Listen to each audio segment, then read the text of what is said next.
बिस्मिल्लाहिर्रहमानिर्रहीम, अस्सलाम वालेकुम। होता है शब व रोज़ तमाशा मेरे आगे। मैं हूं अयाज अकबर यूसुफ़ज़ई और आप देख रहे हैं तमाशा। नाजरीन, चेयरमैन तहरीक इंसाफ इमरान खान साहब और पाकिस्तान तहरीक इंसाफ का जो एक बयानिया था कि उनकी हुकूमत साजिश के तहत हटाई गई, वो बयानिया अब जो वक्त गुजर रहा है वो दम तोड़ता नज़र आ रहा है। जैसे आपको पता ही है कि एक अपोजिशन या अभी जो हुकूमत में है PDM ने उस वक्त भी कहा कि ये एक बयानिया जो है ये मनगढ़ंत है या ये एक फैब्रिकेटेड है या ऐसी बनाया गया है। इनकी हुकूमत जो है वो एक आइनी तरीके से हटाई गई है। उस वक्त जो है वो उस पर काफ़ी तनकीद भी हुई और ये कहा गया पाकिस्तान तहरीक इंसाफ के हलकों से कि जी इनकी जो एक इलेक्टेड हुकूमत थी या एक लीगल हुकूमत थी, लेजिमेट हुकूमत थी, उसको एक अमेरिकन बयानी के तहत जो है हटाया गया। अब उसके ऊपर जो स्टेम कर दी है उसी हुकूमत के सदर ममलिकत जनाब आरिफ अलवी साहब ने कल अपने एक इंटरव्यू में कहा कि उनको नहीं लगता कि उनकी हुकूमत साजिश के तहत हटाई गई। तो अब जो वक्त गुजर रहा है, खान साहब का ये बयानिया दम तोड़ता नज़र आ रहा है। कल आरिफ अलवी साहब ने आसमा शिराजी साहबा को एक इंटरव्यू दिया, उसमें उन्होंने मुख्तलिफ इशूज़ पे बात की, लेकिन जब उनसे सवाल किया गया कि साइफ़र के मुतल्लिक, और उन्होंने साइफ़र के मुतल्लिक जो डिटेल बात की, उनका यही कहना था कि साइफ़र में अंदाज़े गुफ्तगू कह लें, अल्फाज का चुनाव कह लें, उन्होंने कहा उस पर इतराज़ ज़रूर हो सकता है, जिस पे डिमार्च भी किया गया, यानी एहतजाज रिकॉर्ड किया गया, लेकिन उसमें उन्होंने कहा कि मुझे नहीं लगता कि उसमें कुछ साजिशी पहलू है। लेकिन उन्होंने ये भी कहा कि मेरी ये विश थी कि इस पर एक इन्वेस्टिगेशन होनी चाहिए, इसलिए मैंने वो लेटर जो है, ये साइफ़र जो है वो चीफ़ जस्टिस ऑफ पाकिस्तान उनको भिजवाया ताकि उस पर इन्वेस्टिगेशन हो, लेकिन उस पर अभी तक ताहाल कोई इन्वेस्टिगेशन के हवाले से कोई बात नहीं हुई। उन्होंने कुछ माजी के भी वाक़यात को जो है वो दोहराया, लियाकत अली ख़ान के साथ क्या हुआ, याया के साथ क्या हुआ, अयूब ख़ान के दौर में क्या हुआ, भुट्टो के साथ क्या हुआ, मुख्तलिफ ममालिक के जो कूज़ हुए हैं उसके हवाले से उन्होंने कहा कि कुछ वाक़यात जो होते हैं उसका मालूम बहुत बाद में होता है। एक कू का उन्होंने जिक्र किया कि 50 साल बाद उसका मालूम हुआ कि वो कू किसने किया और उसकी वजूहात क्या थी। बहरहाल अब हम शुरू दिन से ये कहते हैं कि खान साहब का बयानिया जो है वो ज़्यादा अरसा नहीं चल रहा और जो वक्त गुजर रहा है, देखें अपोजिशन तो अब उसको हम नहीं कह सकते हुकूमत थी, लेकिन इनके अपोनेंट ज़रूर हैं PDM, यानी उनके मुखालफीन हम अगर लफ्ज़ इस्तेमाल करें तो वो तो पहले दिन से कहते हैं कि खान साहब का ये बयानिया पिटा हुआ बयानिया है, इसमें कोई दम नहीं है और खान साहब का एक मनगढ़ंत बयानिया है। लेकिन जो वक्त गुजर रहा है, अब खान साहब के अपने लोग ही इस बयानी के हवाले से उनके अपोनेंट या उनके मुखालफीन की जो बात की तायद करते नज़र आ रहे हैं। जैसे कि आप देख लें कि अब आरिफ अलवी साहब ने ये बात की कि ये जो बयानिया है उनको नहीं लगता कि साजिश के तहत जो है उनकी हुकूमत हटाई गई। देखिए जी, जैसे जैसे अभी वक्त गुजर रहा है बयानिया भी कमज़ोर होता जा रहा है। खान साहब के हवाले से कल भी हमने बात बड़ी डिटेल में की कि लॉन्ग मार्च के हवाले से खान साहब ने बहुत ज़्यादा जो एक मोमेंटम ज़रूर बना दिया, लेकिन अभी तक ताहाल उस मोमेंटम में कोई अभी तक प्रैक्टिकल चीज़ नज़र नहीं आ रही। क्यों नहीं आ रही? क्योंकि खान साहब को अभी तक जो है वो उस चीज़ पर जो श्योरिटी नहीं है कि अगर मैंने ऐलान कर दिया तो हम फिर ऐसा ना हो कि हमारे पास कोई वापसी का रास्ता ना बचे। 25 मई वाला वाक़या फिर मैं एक दफ़ा कहूँ कि खान साहब के लिए जो है वो एक सामने ज़रूर एक एग्ज़ाम्पल मौजूद है कि खान साहब को मालूम है कि अगर ऐसा ना हो कि 25 मई का जो वाक़या है वो रिपीट ना हो जाए और एक मरतबा फिर जो है वो ऐसा ना हो कि हमें मुँह की खानी पड़े या हम वापस हो जाए। इसलिए फिर अभी तक ये जो है वो मामला लटका हुआ है। कल इमरान खान साहब ने पिंडी में एक हलफ बर्दारी की तकरीब में शिरकत की, वहाँ भी उन्होंने एक हलफ लिया।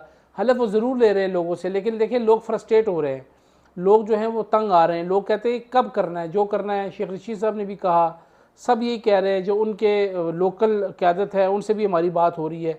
वो कहते हैं खान साहब ने इतनी हाइप बना दी है, हमने तैयारी भी कर ली है, हमने चंदे भी इकट्ठे कर लिए हैं, हमने गाड़ियों का बंदोबस्त भी कर लिया है, हमने अपने काम काज भी मौखर कर दिए हैं, लेकिन खान साहब ऐलान ही नहीं कर रहे।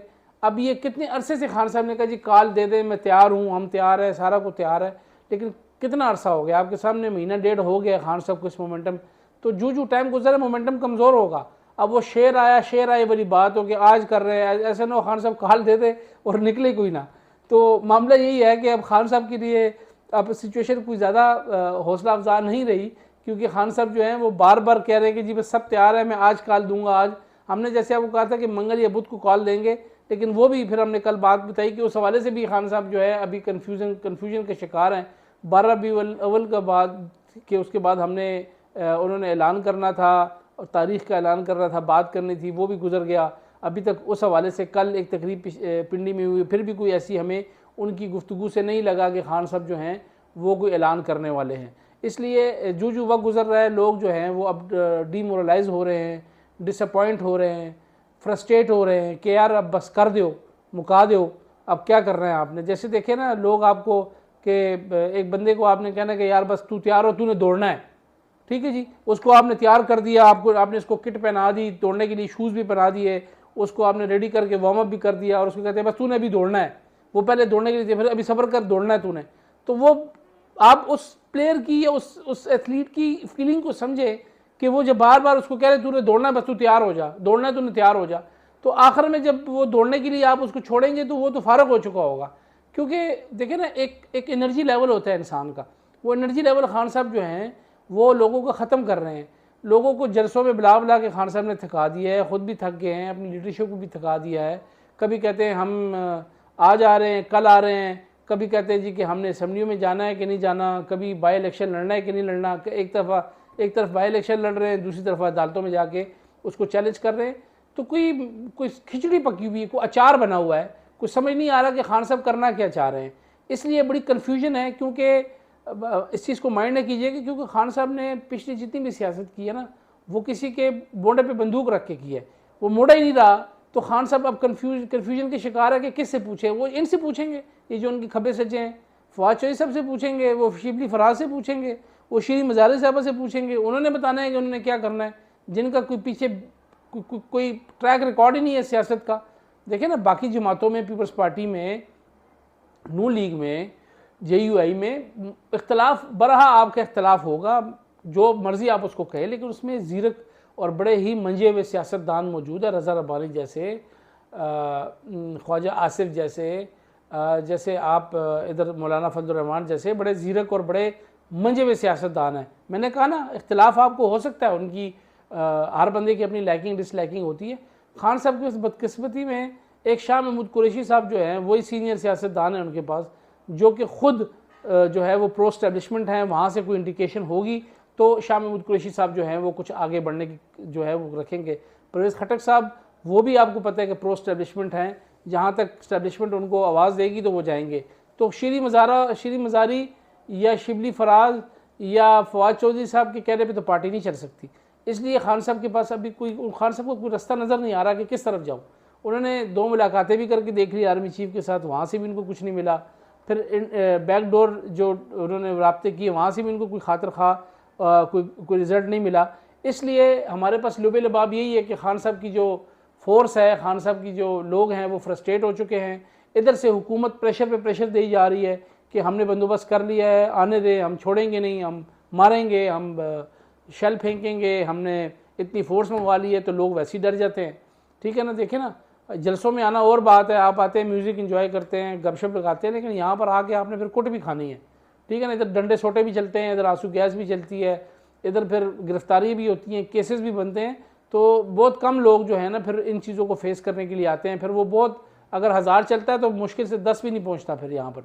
जैसे आपने 25 मई को देखा कि KP में जब खान साहब वहाँ से चले वली इंटरचेंज से तो कितने थे और यहाँ पर रेड जोन में कितने पहुँचे, तो वो मिसालें आपके सामने मौजूद है। इसलिए हमें कुछ ज़्यादा खातिर खा खान साहब की ये मूवमेंट नज़र नहीं आ रही। बयानी के साथ साथ खान साहब का ये लॉन्ग मार्च वाला फार्मूला भी दम तोड़ता नज़र आ रहा है और लग रहा है कि खान साहब ख़ुद भी डीमोरलाइज हो चुके हैं और खान साहब के जो लोग हैं वो भी डीमोरलाइज हो चुके हैं। इसलिए अभी हम देखते हैं वक्त के साथ साथ कि क्या सिचुएशन बनती है, लेकिन अभी तक जो ताहाल हमारे पास खबर यही है कि खान साहब को समझ नहीं आ रही कि वो किस तरफ जाएँ। वो कहते हैं मैं केड़े पास से जाऊँ, मंजी कितने डावां। वो आपने मिसाल सुनी है ना कि मैं किधर जाऊँ और क्या करूँ, ठीक है ना। तो वो खान साहब को कोई गाइडलाइन नहीं मिल रही क्योंकि खान साहब के जो दोस्त थे वो उनके साथ नहीं है। खान साहब को उन्होंने अकेला छोड़ दिया है, कहते जाओ खुद ही खेलो। तो खान साहब खुद खेल तो रहे लेकिन उनको समझ नहीं आ रही खेलना कौन सी तरफ है। क्रिकेट में तो वो ज़रूर खेल सकते हैं, सियासत के मैदान में उनके लिए खेलना थोड़ा सा मुश्किल है अकेला। जो 5 साल वो 6 साल खेलते रहे, 7 साल, तो वो उनके साथ उनकी गाइडलाइन पे खेलते रहे और वो साथ मिल के खेलते रहे। अब वो अकेले हैं, एक तो गाइडलाइन नहीं है, एक साथ वो भी नहीं है, तो फिर खान साहब के लिए अकेला खेलना थोड़ा सा मुश्किल है। एक तो ये बात, दूसरा एक जो नई कंट्रोवर्सी है राना सनाउल्लाह साहब के ऊपर जो एंटी करप्शन का केस बना हुआ है, वो केस की डिटेल थोड़ी सी ये है कि कोई फार्म हाउसेस के केस है कदर कहार में, कोई पुराने 2019 के केस है वो निकाले गए हैं, और उसके हवाले से एंटी करप्शन जो है वो अजीब ही भोंडा स्टाइल है उनका। वो आते हैं, कोई प्रैक्टिकल काम नहीं करते, आते हैं मुंह उठा के, और पीटीआई की मीडिया सेल के ज़रिए जो है वो इन्विटेशन तमाम मीडिया को बुलाते हैं, फिल्में डाल के चले जाते हैं। तो अजीब को ड्रामा शुरू हुआ भाई, आपने गिरफ्तार करना है तो करें, आप ये फिल्में किस लिए डाल रहे हैं? कभी आप उधर आते हैं मीडिया में बयान देना शुरू कर देते हैं। अजीब चूहे बिल्ली का खेल शुरू किया हुआ इन लोगों ने। वो एंटी करप्शन का डायरेक्टर आ जाता है, वो इधर आके मीडिया टॉक शुरू करता है, जी हमारे साथ ताउन नहीं कर रहे हैं, ये नहीं कर रहे हैं। और भाई पकड़ो ना, पकड़ना है तो आप इतने बड़े 30 मारखानों केस आपने बना दिया, आपको वारंट है तो पकड़ लो, क्यों नहीं पकड़ते हो? तो बात यही है कि फिर इस्लामाबाद पुलिस के कंधे पे बंदूक रख के चला रहे हो। इस्लामाबाद फेडरल में भी वो वफाकी वजीर है, आप उसके जाए खुद उसको पकड़ सकते हैं। तो पता नहीं कौन सा केस बना के ले आए 2019 में। इससे पहले 2019 से 3 साल आपकी हुकूमत थी पंजाब में, तो आपने उस वक्त कुछ नहीं किया। अब आपको अचानक राना सनाउल्लाह की याद आ गई है कि राना सनाउल्लाह को गिरफ्तार करना है, और गिरफ्तार किस भोंडे स्टाइल में करना है कि पहले उस दिन आप आए, छुट्टी वाले दिन आए कि जी वो कोसार में, पता भी आपको कोसार में वो रहते नहीं है, वहाँ आपने फिल्म डाली, मीडिया पे तस्वीरें चलाई, उसके बाद आप सेक्रेटेरिएट चले गए, वहाँ आपने, तो ये कोई तरीका तो नहीं है ना भाई। अगर आपने गिरफ्तार करना है सही तरीके से गिरफ्तार करें। ये आके फिल्में डालते हैं, सीन क्रिएट करते हैं, मीडिया हाइप लेते हैं ताकि सनाउल्लाह को गंदा करें, तो इससे क्या होता है? कुछ भी नहीं होना। आपने, आपकी सीरियसनेस का अंदाज़ा हो रहा है, नॉन सीरियसनेस आपकी नज़र आ रही है कि आप राना सनाउल्लाह साहब को गिरफ्तार करना नहीं चाहते। आप एक एजेंसी हैं, एंटी करप्शन पंजाब आपकी वो है, तो आए गिरफ्तार करें।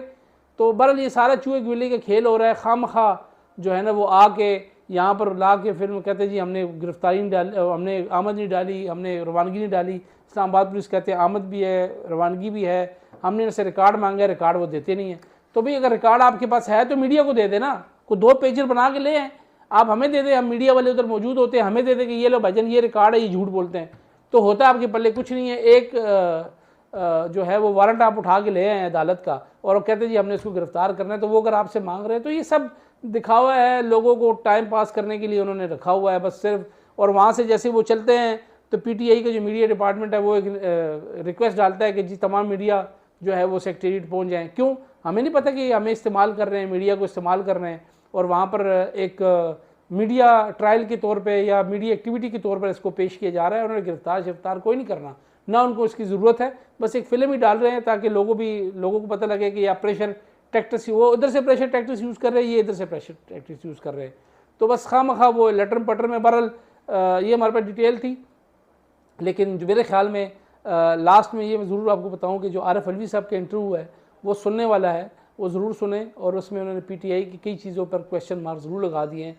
तो अगर पार्टी का सदर जो है वो ये कह रहा है तो बाकी बयानिया के क्या दम खाम है उस बयानिए के अंदर, और फिर वो जो नैरेटिव है उसमें आगे क्या जान रह गई है जो उन्होंने लेकर अभी तक लोगों को बेवकूफ़ बनाया हुआ था। अपना ख्याल रखिएगा। अल्लाह हाफ़िज़।